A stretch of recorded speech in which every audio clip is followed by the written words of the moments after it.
یہ سود تو ہمارے ہاں پھر فارسی کا ترجمہ ہوا ربا ہے اصل میں، جو اس کے اوپر کچھ زائد لیتے تھے۔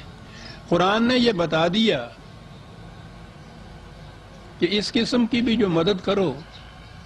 کسی کو کچھ دو، فَلَكُمْ رُؤُوسُ أَمْوَالِكُمْ، صرف اپنا پرنسپل منی جو ہے،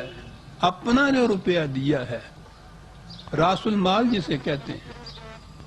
ایک تو وہ انٹرسٹ اینڈ پرنسپل، وہ یہ جو اصل زر جس کو کہا کرتے ہیں، صرف اصل زر لے سکتے ہو تم،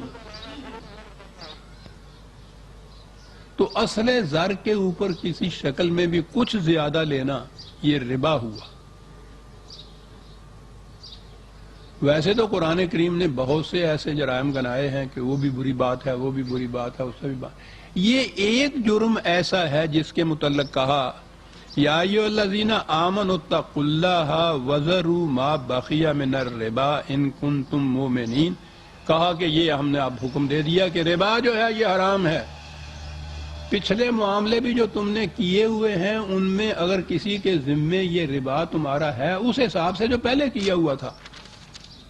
جو پہلے لے چکے اس کو تو چھوڑو، وذروا ما بقی، اس کے ذمے جو باقی ہے اس کو بھی چھوڑنا ہوگا، فَإِن لَمْ تَفْعَلُوا فَأْذَنُوا بِحَرْبٍ مِّنَ اللَّهِ وَرَسُولِهِ، یہ ایک جرم ہے جس کے متعلق جس کے لیے یہ آیا ہے کہ اگر تم یہ نہیں کرو گے تو اعلان جنگ ہے تمہارے خلاف اسلامی مملکت کی طرف سے، خدا اور رسول کی طرف سے اعلان جنگ ہے۔ یعنی یہ آپ اندازہ لگائیے اس جرم کی نوعیت کیا ہوئی، یہ نہیں کہ تمہارے خلاف مقدمہ چلے گا، عدالت سزا دے گی، بہرحال وہ سزا پھانسی کی بھی سزا دے دی، یہ بات نہیں، تمہارے خلاف اعلان جنگ ہے خدا اور رسول کی طرف سے۔ یعنی یہ اتنا بڑا جرم ہے کہ یہ کیوں یہ ایسا کہا گیا؟ بغاوت کے متعلق صرف کہا ہے قرآن نے اعلان جنگ، یہ بغاوت کیا ہے؟ اسلامی مملکت کا بنیادی نظام ہے ربوبیت، محتاج کی، مفلس کی، جس میں کام کرنے کی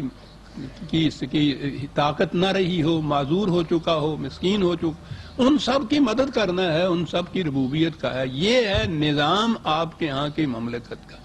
اس نظام کے خلاف کوئی نظام کے جس میں دوسرے کی مدد کر کے اپنے اصل سے اس سے کوئی زیادہ لے لیا جائے،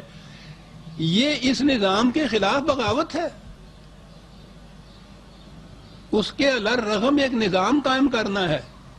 یعنی ربوبیت کے نظام کے خلاف سرمایہ داری کا نظام قائم کرنا۔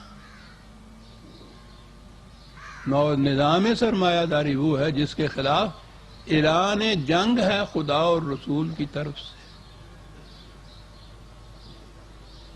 کسی اور جرم کے متعلق یہ نہیں آیا قرآن میں، اس کے متعلق آیا۔ یہ اتنا ہینس ہی نہیں، آپ دیکھیے کتنا مشدد جرم ہے کہ اعلان جنگ ہے خدا اور رسول کی طرف سے۔ فَلَكُمْ رُؤُوسُ أَمْوَالِكُمْ، ان حالات میں، ورنہ کہنا تو یہ تھا کہ آگے ہے کہ سارا ہی چھوڑو،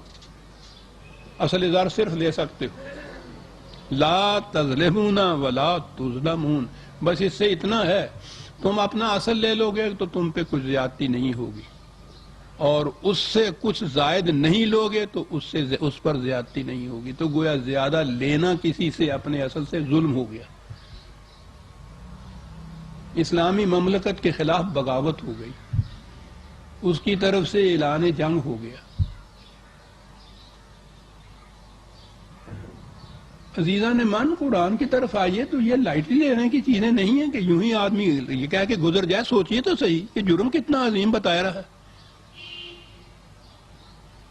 دو لفظوں میں اسے نظام سرمایہ داری کہتے ہیں نا۔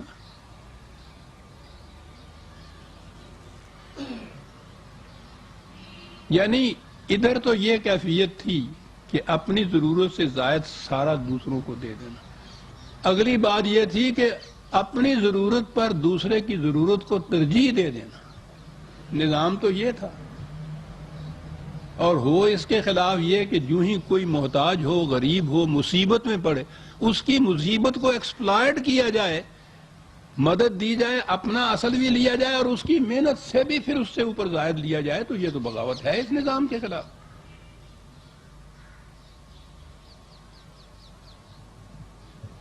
اب آ گیا ہمارے ہاں وہ، جی میں نے کہا تھا کہ آگے ایک فکرہ بھی ہے، وَإِن كَانَ ذُو عُسْرَةٍ فَنَظِرَةٌ إِلَى الْمَيْسَرَةِ وَإِن تَصَدَّقُوا خَيْرٌ لَكُمْ۔ کہا یہ ہے نا کہ تم صرف اپنا راس مال واپس لے سکتے ہو، اصل زار۔ کہا اگر وہ غریب ہے، اس قابل ابھی نہیں ہے کچھ ادا کرے، مہلت دو اس کو۔ اگر سود لینا ہو اصل پہ تو مہلت میں تو پھر اور سود پڑ جاتا ہے اس کے اوپر، وہ تو لینا نہیں ہے، اور مہلت دے دو۔ اور کہا کہ اگر وہ اس کے باوجود اس قابل نہ ہو تو سارا ہی چھوڑ دو۔ یہ ہے نظام عزیزان مانا۔